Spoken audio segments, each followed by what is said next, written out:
কবিগুরু রবীন্দ্রনাথ ঠাকুরের লেখা হারিয়ে যাওয়া।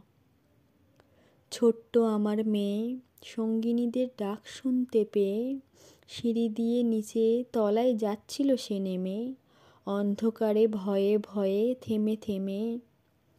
হাতে ছিল প্রদীপখানি, আঁচল দিয়ে আড়াল করে চলছিল সাবধানী। আমি ছিলাম ছাতে, তারায় ভরা চৈত্র মাসের রাতে। হঠাৎ মেয়ের কান্না শুনে উঠে দেখতে গেলাম ছুটে।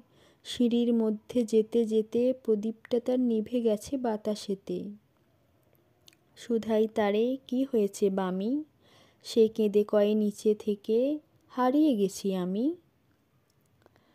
তারায় ভরা চৈত্র মাসের রাতে ফিরে গেছি ছাতে।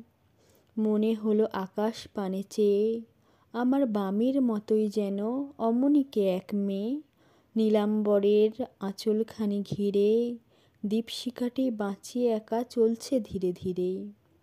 নিপ্ত যদি আলো, যদি হঠাৎ যেত থামি, আকাশ ভরে উঠত কেঁদে, হারিয়ে গেছি আমি।